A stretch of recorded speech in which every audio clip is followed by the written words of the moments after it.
l'océan, sous l'océan. Y a pas de gros bouillon, pas de soupe de poisson, pas de marmiton. Pour la tambouillon, là, on dit non. Je souris. Ça vous aide comme petite musique pour le lancement. Oui, c'est mignon. Vous n'êtes pas une petite sirène, vous êtes très sérieux, surtout quand vous venez de lire le rapport du fameux GIEC, du groupe d'experts intergouvernemental sur l'évolution du climat, qui a publié effectivement un rapport alarmiste et alarmant qui fait état de la dégradation, une nouvelle fois, hein, parce que c'est pas la première fois qu'on le dit, dégradation de l'océan et des zones glaciaires de notre planète. Il pointe du doigt différents points de vigilance, et notamment la fonte du permafrost. C'est cette terre qui est gelée tout au nord de la planète. Exactement. Alors, les experts du GIEC, en fait, avaient été missionnés par l'ONU suite à la COP21 qui s'était déroulée à Paris en 2015. Et là, ce rapport sorti hier, 900 pages, c'est le 3e volet de cette série de rapports. Ils avaient d'abord étudié l'hypothèse d'un réchauffement climatique limité à 1,5 degré.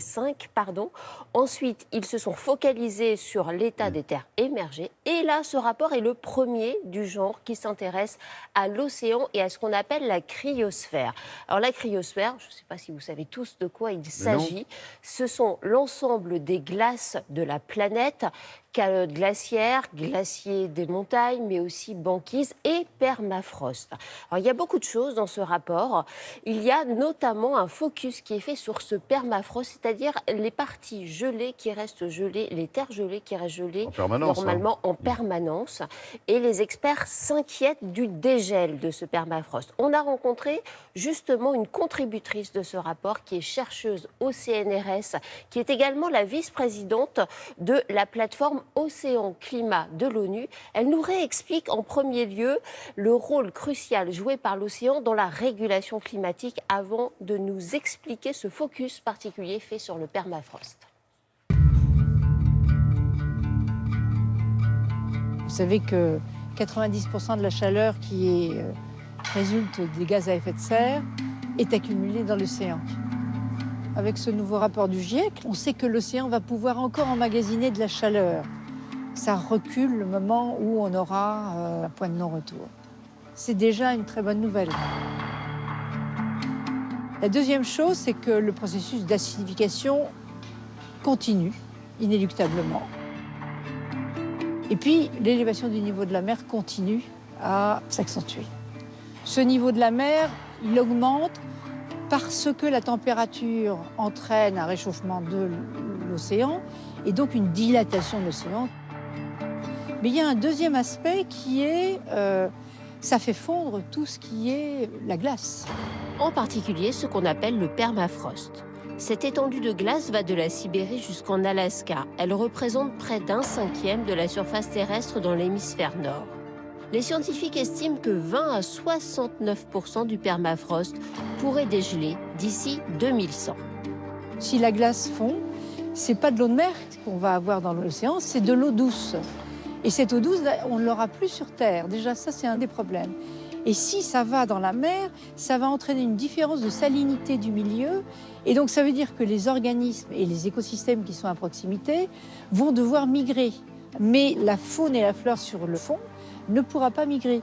Et donc ça veut dire une destruction probable d'un certain nombre d'écosystèmes. Cette disparition du permafrost va entraîner une vitesse accrue de la chaleur qu'on aura parce qu'il n'y aura plus d'effet tampon des glaces qui reflètent la lumière et qui jouent un rôle considérable dans le changement climatique. À cela s'ajoute la libération de milliards de tonnes de CO2 et de méthane emprisonnés par la glace, l'équivalent de 15 ans d'émissions humaines de gaz à effet de serre. De quoi mettre à mal les efforts entrepris pour limiter le réchauffement climatique.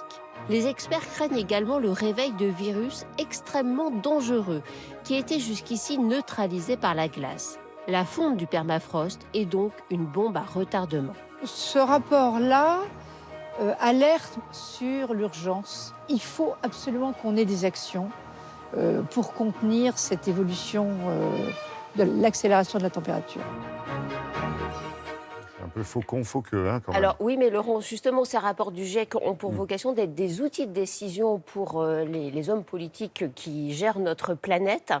Il faut savoir que ça fait toujours peur de lire ces rapports. Néanmoins, des prévisions plus anciennes se révèlent aujourd'hui exactes, donc il serait peut-être intéressant de les prendre vraiment, vraiment au sérieux.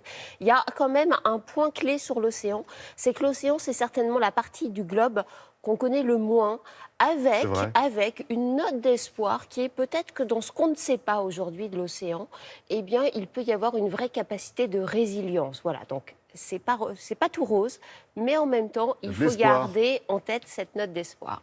Merci pour ce sourire, Natacha. Mais c'est important d'y revenir, parce que même si effectivement on connaît ce constat depuis une bonne vingtaine d'années maintenant, c'est vrai que vous dites que les politiques gèrent ou ne gèrent pas, en fait. Hein. C'est peut-être ça. Merci, Natacha.